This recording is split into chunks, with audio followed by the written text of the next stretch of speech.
Khamenei साहब शेर दिल, अमेरिका से नहीं डरे, इजराइल से नहीं डरे, भिड़ गए।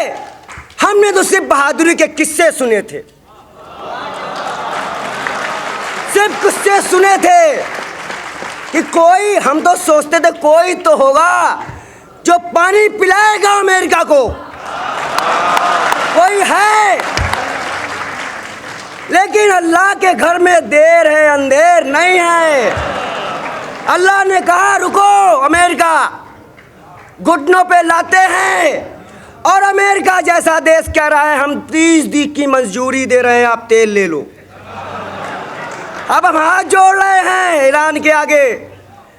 और मैं आपको बता दूं, जो अपने हक, ईमान और मजहब, धर्म पे चलेगा, जो अल्लाह पे भरोसा रखेगा, नबी पे भरोसा रखेगा, वो नहीं हार सकता, नहीं हरा सकते। 72 ने हरा दिया, करबला हमने सुना है, आज देख रहे हैं।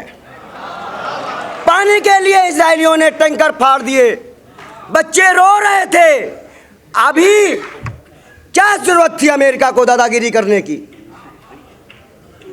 आप समझ रहे थे कि अल्लाह के बंदे चुप हो जाएंगे, वो नहीं बोलेंगे।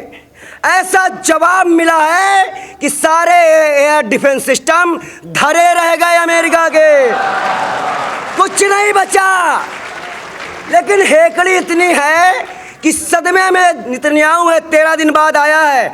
हम सोचे कि नहीं रहे, हम तो सोचे नहीं रहे और नहीं रहेंगे। इस युद्ध में खात्मा है, नहीं रहेंगे। नेतन्याहू मुर्दाबाद, नेतन्याहू मुर्दाबाद, मुर्दाबाद मुर्दाबाद, नेतन्याहू मुर्दाबाद, मुर्दाबाद मुर्दाबाद, नेतन्याहू मुर्दाबाद, मुर्दाबाद मुर्दाबाद, अमेरिका मुर्दाबाद, मुर्दाबाद मुर्दाबाद, इस्राइल मुर्दाबाद, मुर्दाबाद मुर्दाबाद। नारा हैदरी। कहा जाता है और कुछ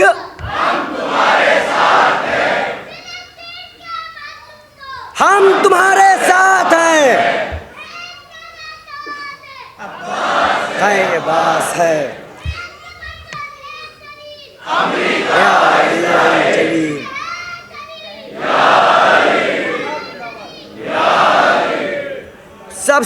सबसे बड़ी बात यहाँ पर यह आती है कि अभी हम पोस्टर देख रहे हैं, इन्होंने टक्कर भी किससे ली?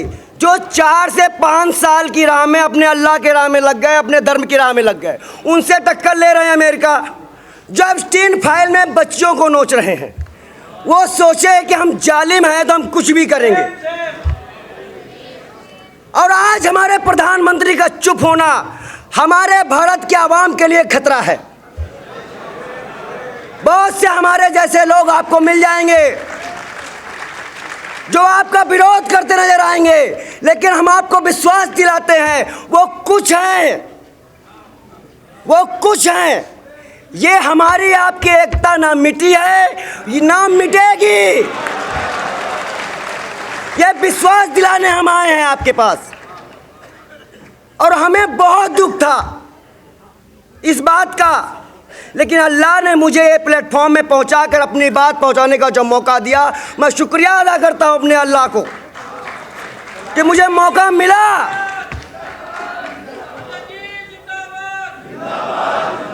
सबसे बड़ी बात, मैं अपनी बात बस थोड़े शब्दों में समाप्त करना चाहूँगा क्योंकि बहुत से लोग हैं, मेहमान होते हैं।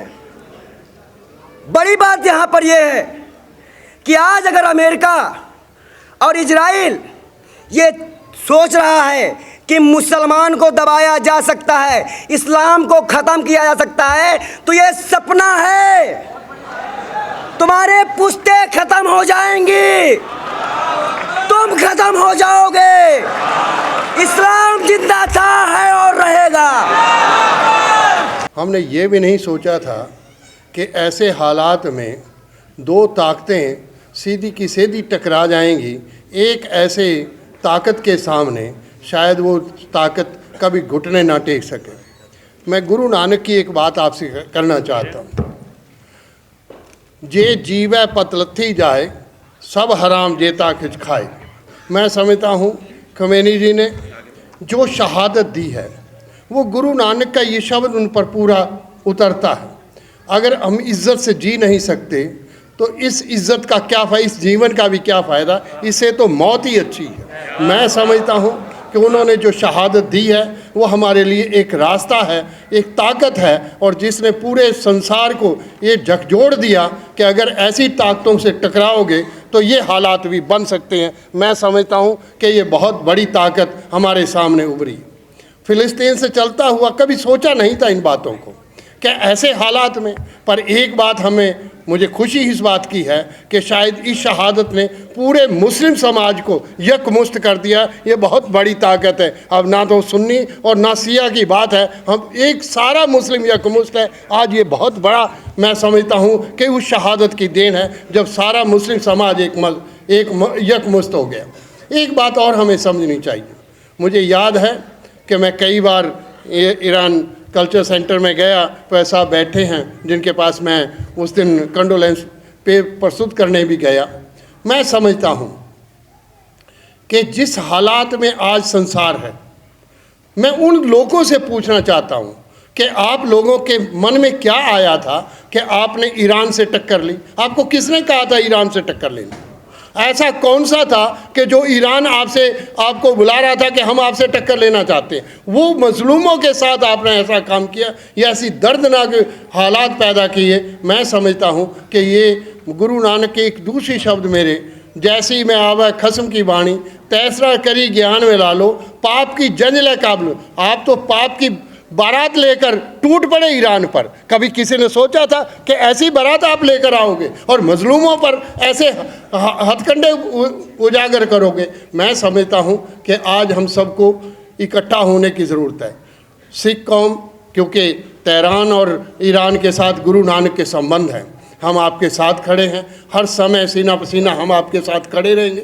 मैं समझता हूं कि आज ज़रूरत है हम सबको एक होने की। आशा करता हूं कि उन लोगों को भी समझ आएगी जिन लोगों ने ऐसे हालात पैदा किए हैं। मैं उनसे भी अपेक्षा करता हूं कि उनको भी आगे आना चाहिए, और इस मसले का अमन और हक ही है इस मसले का हल, और कोई तरीका नहीं। मैं अपने माननीय प्रधानमंत्री जी से भी अपेक्षा करता हूं कि इसमें समय साइलेंट स्पेक्टेटर होकर नहीं, आपको आगे आकर इस मसले को हल करने की तरफ आगे बढ़ना चाहिए। नहीं तो दुनिया के सामने क्या हालात पैदा होंगे कहा नहीं जा सकता। मैं तो केवल अपने आपके सामने कंडोलेंस और आपके सामने जो फ़िलिस्तीन और बाकी जो ईरान की बात है, मैं आपके सामने कहने आया हूँ। मैं आपके साथ हूँ, हर समय सिख कौम आपके साथ खड़ी है। बहुत बहुत शुक्रिया। बिस्मिल्लाहिर्रहमानिर्रहीम। शुरू करते हैं अल्लाह के नाम से। आज का दिन पूरे दुनिया के मजलूमों के हिमायत का दिन है। आज फ़िलिस्तीन की हिमायत का दिन है, फ़िलिस्तीन के लिए आवाज़ उठाने का दिन है। ये पिछला रमज़ान ही था जब वहाँ बमबारी हो रही थी। मैं लगातार अल्लाह से दुआ कर रहा था, अपने नबी से दुआ कर रहा था कि कोई आए।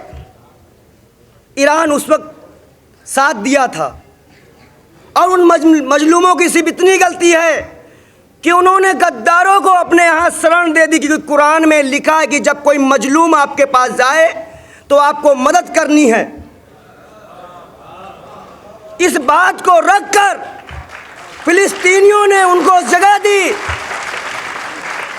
और उन्होंने मस्जिद अक्सा को कब्जा करने के चक्कर में पूरे फिलिस्तीन को, गाजा को तबाह करना शुरू कर दिया। मजलूम चीख रहे थे, वेस्टर्न कंट्रियां चुप थी, पश्चिमी देश चुप थे। बहुत बहुत धन्यवाद।